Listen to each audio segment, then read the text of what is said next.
They evicted my mom from the apartments. We had to go to the shelter, and we lived there for 45 days, and now we're living with my aunt.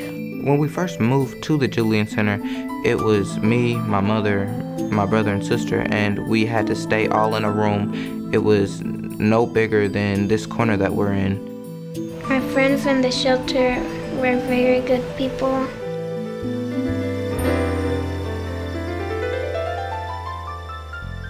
Hundreds of children under the age of 18 call family shelters home. In addition to the children living in emergency shelters, other children live with friends or extended family, live with an adult in hotels or motels, or live without shelter, unattached.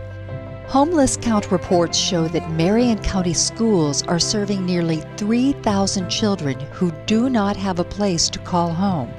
These are real children whose futures are at risk.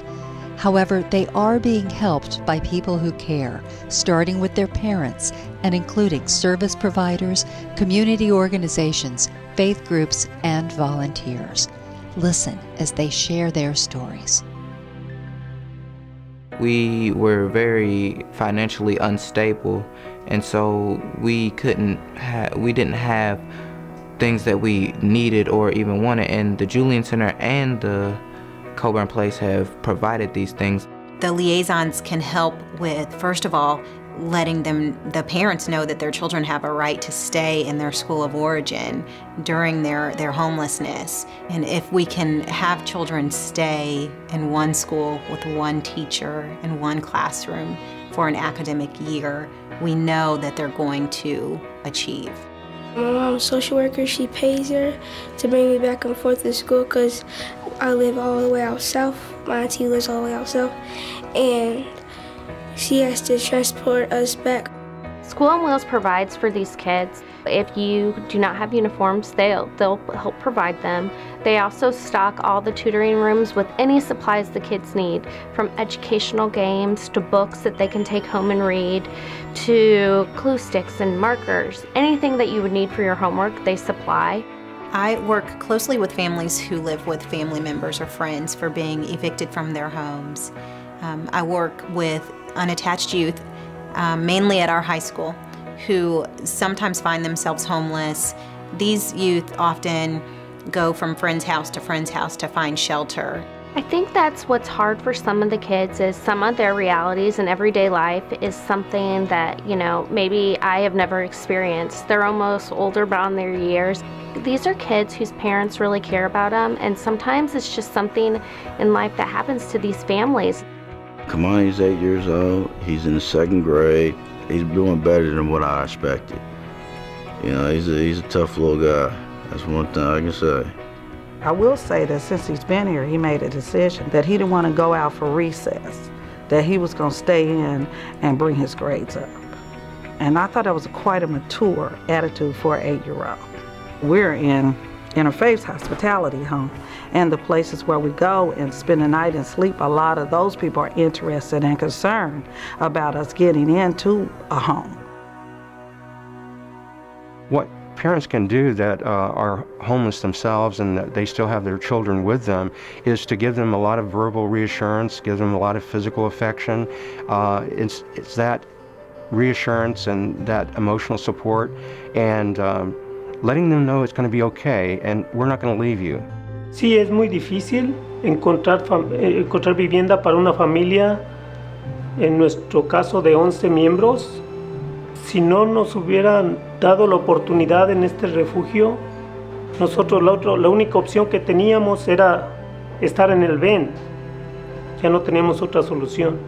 I go outside and sometimes I play tag or I had to go sleep with my sisters. And when we come back, we wash our hands and then we start eating and we sleep and we could watch a little bit of TV. Well, I became homeless at the age of 9 because my father put me in the car and drove me south of that little town in South Georgia and left me on the side of the highway with my suitcase, and then he drove off. My ability to be able to ask for the right kind of help that would get me to a place where I needed to be, I didn't have that kind of knowledge at age 9. I didn't know to ask those type of questions. Nobody had taught me that. All I knew was to go find food, find that Dempsey dumpster to sleep in, and one day a man showed up and asked me if I was homeless, and I said yes. They assigned me to live in the Tampa Children's Home. They provided with all my needs, emotional, psychological, encouragement, support. They were very proud of me for making good grades, and without them, I would still be surviving, not thriving. I'm oftentimes amazed with the strength and the youth that I come into contact with who are dealing with homelessness. They seem to have a drive and a dedication and a strength to make it through high school. I realized that that's not where I wanted to end up 10 years from now, homeless. So I started working even harder to achieve my goals, to go to Yale and study law and then become a criminal justice attorney. So I've been trying to do different things like joining Key Club and Starfish, where they take a student and partner them with someone who can help mentor them through their high school career. My mentor is actually an attorney. He's a very big influence on me.